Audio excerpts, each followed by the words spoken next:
So we're in Cannes. This is Ricard, and I'm sitting here with Steve Dannenman. How are you? Great. I'm doing great. I've been to many tournaments in Europe, but I haven't seen you around here. Have you been to Europe before? I've been to Europe. I've actually been to Cannes 2 other times. However, this is the first time I've ever played poker in Europe. Actually, it was part of a bucket list. Really? So, you know, the famous bucket list. Yeah. So I wanted to play poker in Europe, and I'm like, well, God, what other tournament are you going to play? You know, it'd have to be the main event. Yeah. And this is it. Did you come only for the main event? We came for a few events beforehand. I played the Pot Limit Omaha, which I have no clue what I'm doing. Yeah. And just to really enjoy things. And then afterwards, we're going to Munich for Oktoberfest, which is number 2 on the bucket list. Right. Because you have German ancestors. Yes. Right. How far back is that? I think about 1900. Dannenman is a famous cigarette factory in Germany. And your ancestors, no relation. I don't believe any relation. No. Okay. Is the Dannenman family big in America? You know, it's not real big. It's not that large. No. You have a few cousins and probably probably, you know, a few hundred or so. Yeah. So where do you live? I live in Baltimore, Maryland, which is just outside of D.C., Washington, D.C. All right. And you've been living there for long? All my life, 46 years. Really? Yeah, so I have a accounting practice at home, 23 years in accounting practice. Okay. And financial advisor. For what kind of businesses? I do tax preparation. Okay. You know, so in America we do tax returns. You know, you have to file a tax return with your earnings and expenses, and that's what I do. Is it? I mean, things have changed. The technology and the help you can get from computers and stuff. Sure. Is your work a lot different from when we started? Not much more. I mean, I provide a very good service, so I have a lot of clients. I have over 2,000 clients that come to me. Really? Yeah. So I have a pretty big firm. How many people work for you? I have like 3 other people that work for me. So. And you cover all those people? Yeah. Okay. You have a lot of work, right? I do things in a very efficient manner, so I still vacation a little bit during tax season. Our tax season is like February 1st through April 15th. All right. That's busy. And then I work 2.5 months, and then I goof off the other 9 months of the year. That's not bad. Now I guess most people who's been in the business for a while recognize you from 2005. 2005. When you finished runner-up to Joe Hachem. Yes. And it was a very big year for poker. It was. Big one. That was almost like the pinnacle of poker, you know, 04, 05, and then in 06 is where I think something happened with the internet, and they couldn't buy into the World Series anymore after 06. So yeah, we were leading up to the pinnacle of poker. And I mean, you came off really well. You know that. You seem to be like the friendliest guy in the world. And did it change you much? I mean, how much did you win? I won 4.25 million. But I had a partner, so my buddy and we split it, and then my other partner, Uncle Sam, as we call the government, took the other half. Really? So I ended up with like 1.3 million. Okay. Still not enough to quit your day job. No. And your friend got the same. And he got the same. He was pretty happy with that. Yeah, we're all happy. You know. It never changed. A lot of people ask if it's changed my life. It never really changed my life. I was very successful beforehand, having my accounting practice. So. And probably the only thing that I ever bought was an $8,000 refrigerator to put beer in the basement. It was like just fit in the right spot. It was big and wide, and you didn't think twice. You said, "I'm going to have that." Right. It just fit in the spot just right. At the same time, it did change your life in some ways. I mean, not the basics. Right. But I mean, you became pretty well known. Overnight, you know, I mean, it's poker is a thing where, you know, you can be a sports celebrity, but in order to become a sports celebrity, you have to do something really bad, be hated, or loved, or very, very good, and it takes years and years of practice to be a good, you know, sports celebrity. With poker, you're a celebrity overnight. Yeah. So, I mean, there's players that have been performing for years and years and years and winning tournaments here and there, and they're not even 10% as known as you became, right? Yes. Right. Correct. And did you have any problems handling with that? No. You know, you always have to put on a smiley face, and it's fairly easy for me to do. There are some days you're a happy guy. I'm always happy. So it doesn't matter. But some days you just want to be left alone, and you have people coming up to you, and so you still got to put that little smile face on. Yeah. Get a picture, do an autograph, or they want to tell you about their bad beat story, and I usually charge them $1. You do? I charge them when we're in the poker room. I charge them $1. So it's going to cost you $1, and they're like, "Well, really, Steve?" I'm like, "Yeah, $1. I need it now because I want to buy a drink and tip the waitress." Yeah. See, in the U.S., we don't have to pay for our drinks at the poker table. Right. So that's good. I mean, is it because you play quite a lot still recreationally, or recreationally? Yeah, I don't play much. I've been, poker is so much more difficult now than it was back then, and I find myself maybe back then possibly an average player, and now an average player also, because everyone gets if you improved a lot. Even if I've improved a tremendous amount, and I'm still average. So I mean, these kids at the table and people, I mean, it's just, and eventually everyone's going to be fairly decent, Yeah. Everyone's going to be fairly decent. 95% will be at least fairly decent. Sure. So actually, the day at the table, I mean, I ended up as chip leader at the table today. Yeah. But I was the fish at the table. Do you think so?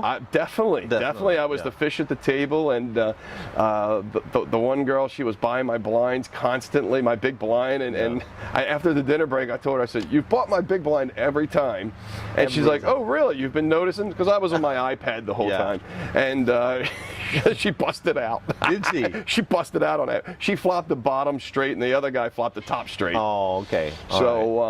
It was kind of funny today because the first 3 levels I'm paying attention, but I'm not, in a sense, because I'm playing on the iPad and all. So they were kind of pushing me around, and it was good. And then I slow played aces, one from the gun, and I just limped in. Another guy raised and a guy re-raised, and I just shoved them all in. And they're like, "Whoa!"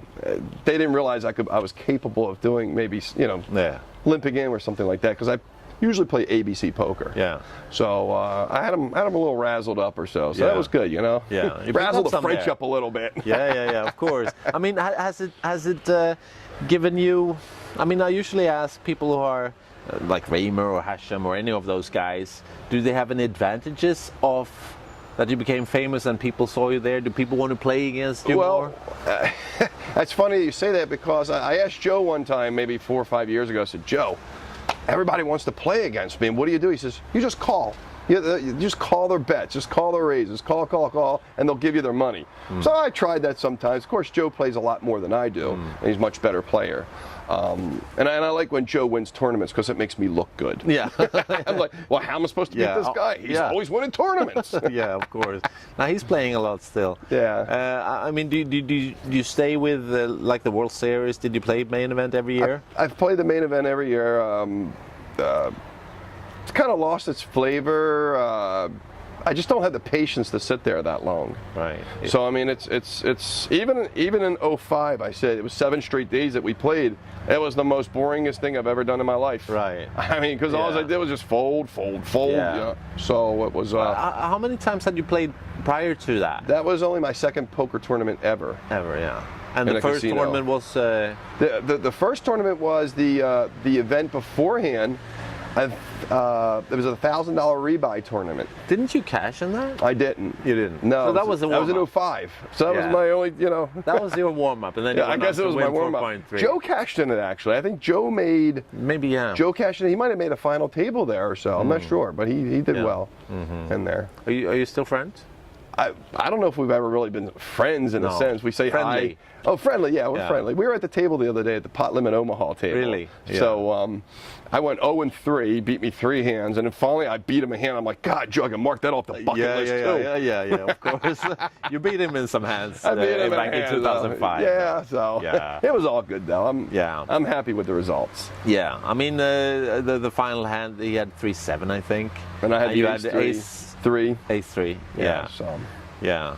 It's funny. We were very tired, and I didn't really have much experience of playing heads up or so. No. You didn't have much experience playing at all. Yeah, that's true. I actually changed my whole, my entire way that I actually played in that tournament, because I wrote notes and all. On the way. Yeah, I actually read the Harrington book, Volume 2, and I changed the whole way I played that tournament. Did you read it during? 3 days before. 3 days before. Okay. And when I got up to the heads-up part, I said, why do I need this? I ain't going to make it there. I closed the book. True story. Really? Yes, very true. Okay. Very true story. So that's some compliment to that book. Yeah. So hey, got me there. Yeah. Got me there. I mean, did it? I mean, it's such a crazy outerworldly thing. Did it take long before it sort of it settled down, or did you take it in directly? It took. That was about July, August. It took about November. It was in November. And I was sitting at the kitchen table, my kitchen table one day, and I said, wow, I really made it to the final table. No, I didn't know what the final table, I didn't know what World Series of Poker was really all about. No. I didn't know. I watched it on TV a couple times, you know, and I never realized how important it could have been. You know, winning the World Series of Poker. And it's probably better that I didn't. You think so? Absolutely. It wouldn't suit you? It probably would have been better that I didn't know how important an event it was, because it may have changed the way I played. Right. So like I said, I'm always comfortable. Whatever happened, I'm absolutely perfectly comfortable what happened. Let's say, have you thought a lot of what would have happened if you would have won? It would have, actually, it would have put a lot of pressure on me. That would change your life. That would change my life, and I You're not sure honestly, you want that? honestly, it would have changed my life in a bad way. You think so? Absolutely.